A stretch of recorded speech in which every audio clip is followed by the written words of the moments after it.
Hey everyone and welcome to No Man's Sky. I am Beeblebum and most likely you are new to No Man's Sky. Today I wanted to take some time to give you a bit of direction on how to play the game as a beginner and what are some of the best approaches when you start. Especially if this game is completely new to you, it can be a little overwhelming and confusing on what to do next. When you start up the game, you should be greeted with this screen, where you have the option to either play solo or join someone's session. On the Nintendo Switch, however, you probably will start on a different screen, as for the moment multiplayer is not available yet.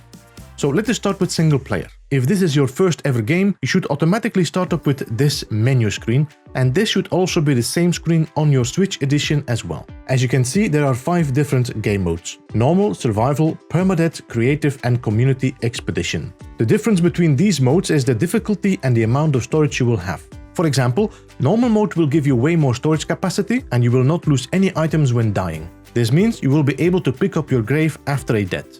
Survival mode is slightly more challenging. The storage capacity is drastically reduced to only 250 in your exosuit and 500 in cargo slots. And when you die, all the items in your main inventory will be lost to you.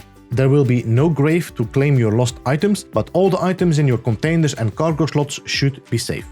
Permadeath is the harshest mode currently in the game, which means if you die, your save is completely wiped and you have to start over again. Storage capacities are the same as in survival.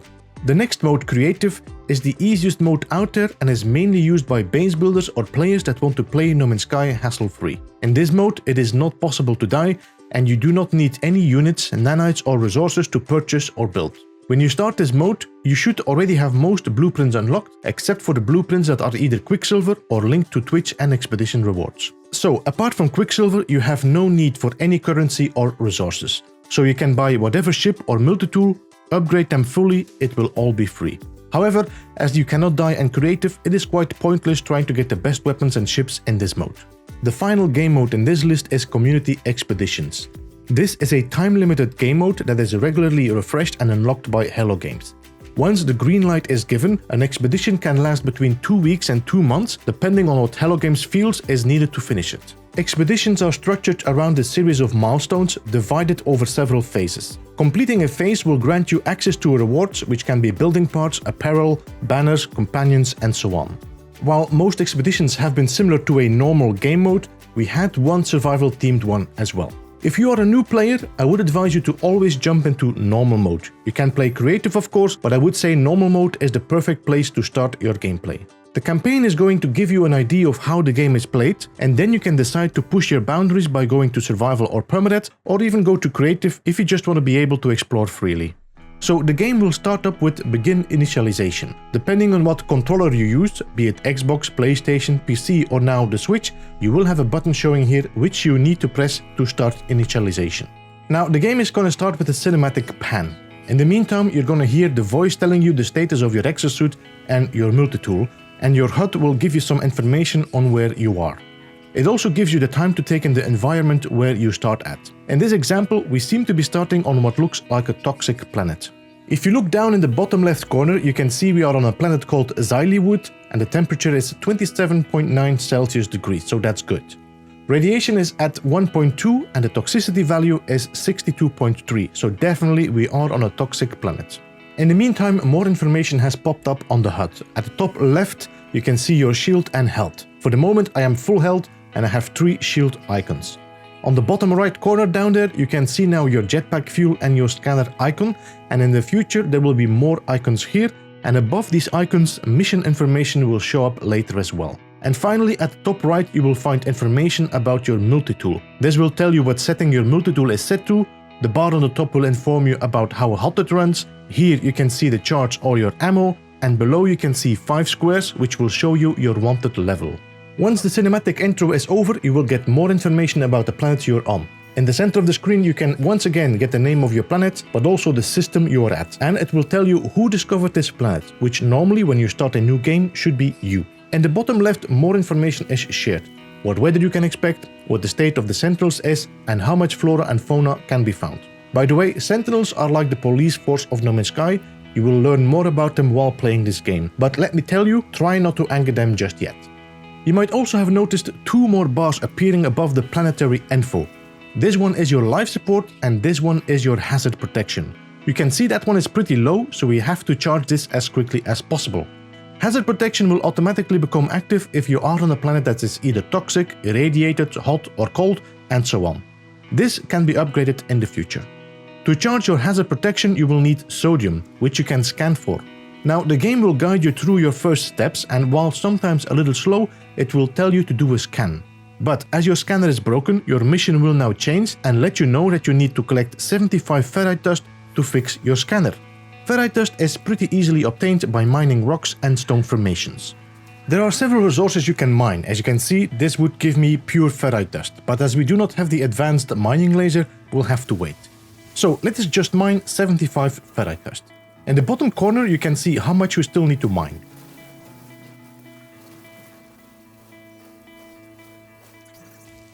Alright, that should be enough. Now we can use that to fix the damage to our scanner. So let us open up our inventory menu. In there you will find 3 tabs, which are Exosuit, Starship and Multitool. Take note that when you are in this menu, the game is not paused, and you will still lose life support, take damage and so on. And if you check my hazard protection, we are running extremely low. So let us quickly fix our scanner first, and we can do that by just selecting the damaged slot here, repairing it with the ferrite dust. Now that the scanner is fixed, we can now activate it, and our HUD should now show several resources spread over the landscape. Now the first thing we need to collect is sodium right away, because we urgently need to recharge our hazard protection. Sodium can be recognized by the yellow icon.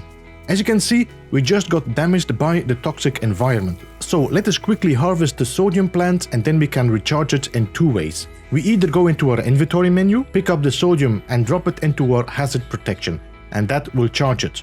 Or you can also use the quick menu here and then charge it from there. Just select recharge equipment, select your hazard protection, and it should show you the possible items you have or need to recharge it. Other ways to recharge your hazard protection or your life support is by food, for example these jade peas. You can harvest these, and these can be used as well. If you check your inventory, the information screen will tell you what this food will recharge. Jade peas will recharge your life support. On the planet's surface you will find a lot of resources, either natural or containers and chests. This green one here is rusted, but you can remove that rust to open it. I will store the rust in my inventory because I will use it later on. Many of these boxes will have basic resources that will be handy, especially for a new playthrough. Alright, now since we recharged our hazard protection, you can now see a marker right there in the distance, which marks our starship. So let us move in that direction. While we're walking over there, you might have noticed me doing this forward leap with the jetpack. This is a pretty simple technique which will speed up traversing a planet drastically. The first step of this technique is by pressing the button for melee attack. Now at the same time you do this melee attack, you also press the button for your jetpack, which will thrust you forwards. Now I do want to warn you that this does not come without risks. Jumping too high or falling into a cave at this speed will hurt you badly, and in survival or permanent will most likely be the cause of death. So make sure you get the hang of this and be aware of your surroundings. Alright, we have arrived at our ship. This is the Radiant Pillar, and everyone that starts a new save will have this as their first ship. Let us get into it so we are protected against the toxic environment. Jumping in your ship will automatically kick off the autopilot and will go through some information and give you the next mission. As the ship is also damaged, we will need to collect more resources to get this fixed as well.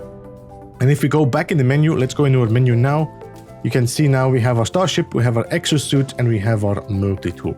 Now the starship, you can see there's 2 things broken here. The thruster and the pulse engine, which we need to fix with pure ferrite and dihydrogen jelly. And here we need to be fixed with hermetic seal and metal plating. So that's for later. Exosuit, you can check what we have here. Now you can see we have quite some storage. We have our jetpack. We have our hazard protection, which is charged by sodium nitrate or ion batteries. And then we have the life support, which is charged by oxygen, life support or dioxide. Now you can see we also collected some rusted metal, which we will be using later on to refine, that I will explain in a second. We have some dihydrogen, we have some carbon, and we have some ferrite dust. These are all the different kinds of resources you can use. And as I said, in normal, this can go to 9,999. We have also a technology slot. In here you can only install technology. So I cannot take the jade peas and place these in here because this is not a technology. We can only take, for example, the jetpack, move it in here and place it into the technology slot. that is gonna, of course, clear up some space for you in your inventory if needed. So you can see now I have 3 extra slots. And then we also have cargo, which you can also, by the way, you can also expand this. As you can see, this is possible to go to 48 slots. It is possible to go to 48 slots here. And I think you can do 3 rows of technology in here as well. Then we have the Starship we talked about. Again, we have technology as well, so we could just move our guns over here, our rocket launcher over here, and the shields here, like that. We cannot move broken equipment, so we have to first fix it before we can move it. And of course, again, we have also cargo here. The next one is multi-tool. If you look at your multi-tool, there is only 1 slot, which is general, and this is where you install all your technology, mining beams, weapons, scanners, analyze visors, things like that. That can be all done. We'll talk about installation in a second. There's a few more tabs that will be added over time, which is going to be all your other devices and things you can do. On the top, you can see how much units we have, nanites we have, and how much quicksilver we have. As you can see, I have none of that for the moment.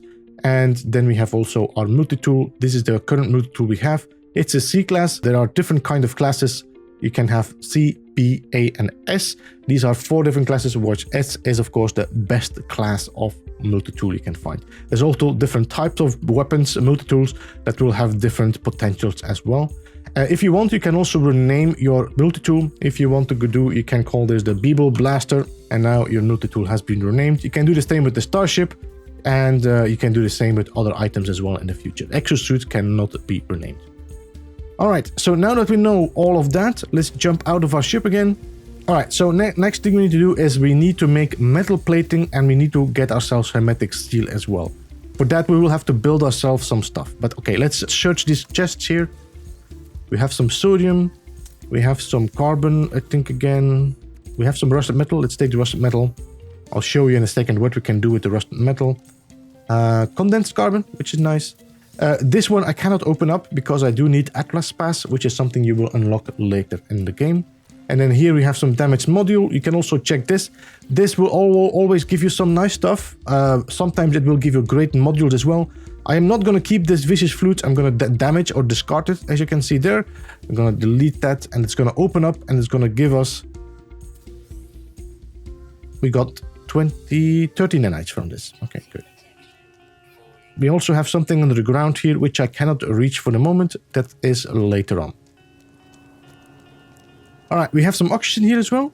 There's always going to be oxygen near your starter ship. There's going to be 4 plants of oxygen always nearby it. So I would say definitely collect that. Alright, so now we need metal plating.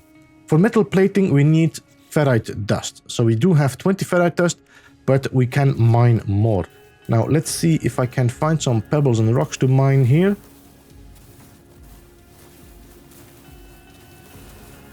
Alright, let's make a metal plating. Now, if I have enough, well, instead what we're going to be doing now, we are not going to be repairing our ship. We're going to build ourselves a refiner. Portable refiner we can build here. For that we need metal plating and oxygen, which I already have. So let's just build the portable refiner. Then go in here and just start refining our rusted metal. Just place the rusted metal in here. Put carbon in here, or condensed carbon, but use carbon, it's easier because condensed carbon can be handy for later on. Let's put carbon here. And you can now see that rusted metal is going to be refined from 1 rusted metal. It's going to become 2 ferrite dust, which is going to be 310 ferrite dust. That's a very nice selection. So let's just refine that in 1 minute and 40 seconds.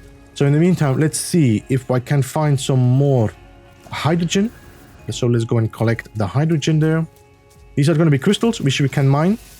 Now take note that your mining beam is starting to heat up. You can see in the corner up there that it's starting to heat up. If it starts to get red, stop mining, because otherwise you will overheat your mining beam and it will have to cool down. Now, if you play this smart and if you keep an eye on my beam, you will see I'm going to try to keep my beam in the orange or red. I just stop mining for a bit, but I'm keeping it in that heat. Now, if you keep it in that heat, your mining beam is going to work much quicker than if you leave it and go cold again. Weapon charge depleted. Let's charge our weapon. Let's put some carbon in here. All right.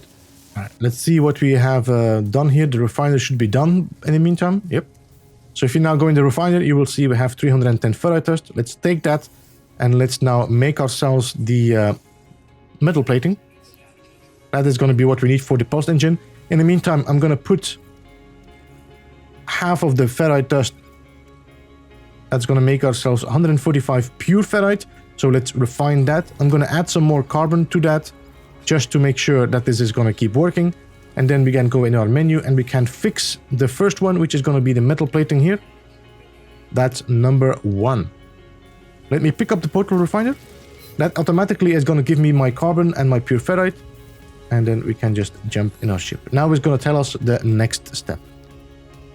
So we need to go and find ourselves hermetic seal. We cannot build it yet because we do not have the blueprint. So we request assistance. It will tell us to go and check for hermetic seal, and we have to get a planetary chart from the distress beacon, which is right there in front of us. So let's just jump out of our ship again.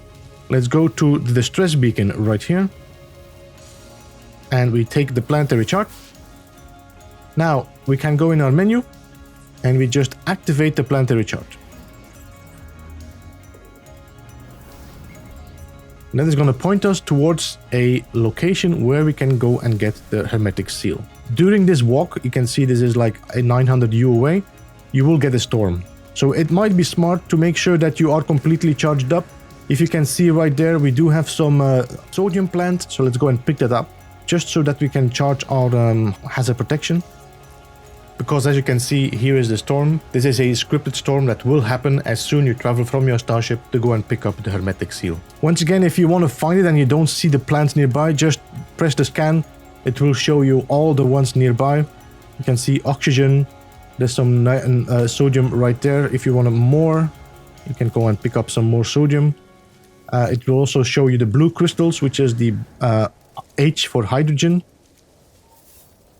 You can see there H for hydrogen, that is sodium, and then you also have the little sodium plus, that means the sodium nitrate, which you can only mine with the advanced mining beam. So let's not charge our hazard protection, let's just get inside, and if we stay inside, you will see that the hazard protection is going to charge automatically again, so you don't need to charge it by using your sodium. We can search this for some carbon. All right, let's go in the other building, I think we need to be there. Alright, so if we go in the Holo Archive, this will give us the blueprint. It's going to give us the hermetic seal, and it's also going to give us the blueprints. Because if I now go in here, you will see we get the hermetic seal, but now if I go to craft product, you can see we also have hermetic seal here.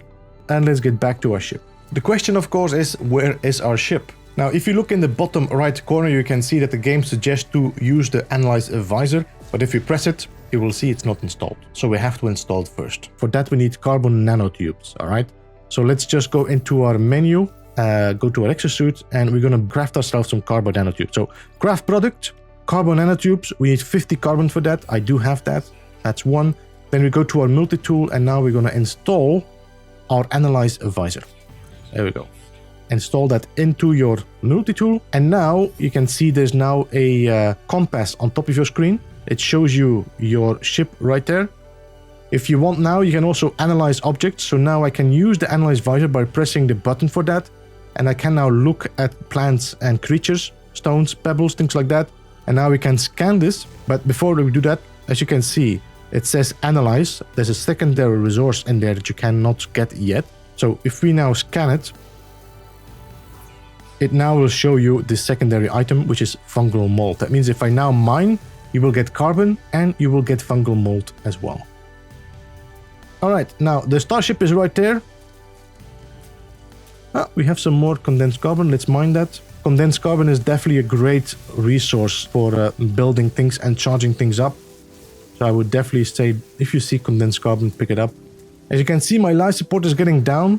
What we could do, we could charge it with oxygen, or we can just go into our menu and we can eat some of the jade beans. And that is going to charge up our life support, as you can see right there. There's also another plant here, which is the deuterium. This is going to boost your jetpack. So that is going to mean that you can use your jetpack a little bit longer, but be careful because it will run out. Once you see on the corner that your jetpack sign comes back, that means you'll run out. Let's jump back in our ship. And let's fix this one as well with the hermetic seal. So that is now done.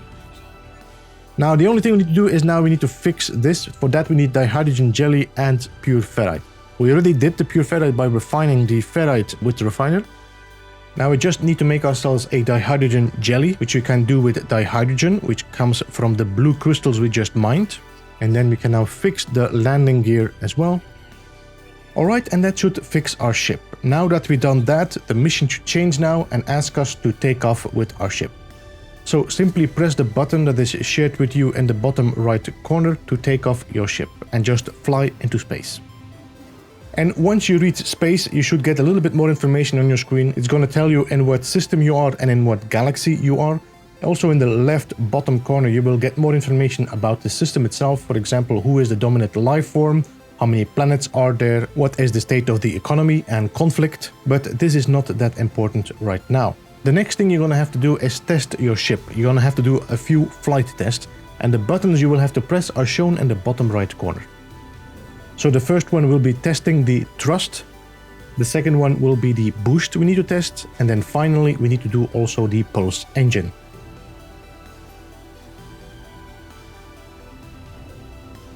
Once you finish the flight test, that is it. Now you will get a message on your Starship communicator, and this is where the story begins. The campaign that now follows will give you all the basic information you need about No Man's Sky and how to play it, about base building, about farming, about trading. All that will be given in that campaign. So there you have it, a beginner's guide to get a great start in your new game. I hope you learned something useful and that you'll be able to hit the ground running and enjoy the game to its fullest. If you have any more questions, then I would say check out the link in the description to our Discord, as there are many travelers there that gladly will help you out. If you're still here, I can only assume you enjoyed the video, so don't forget to hit the thumbs up. And I will see you again next time. This was Beeblebum, goodbye for now.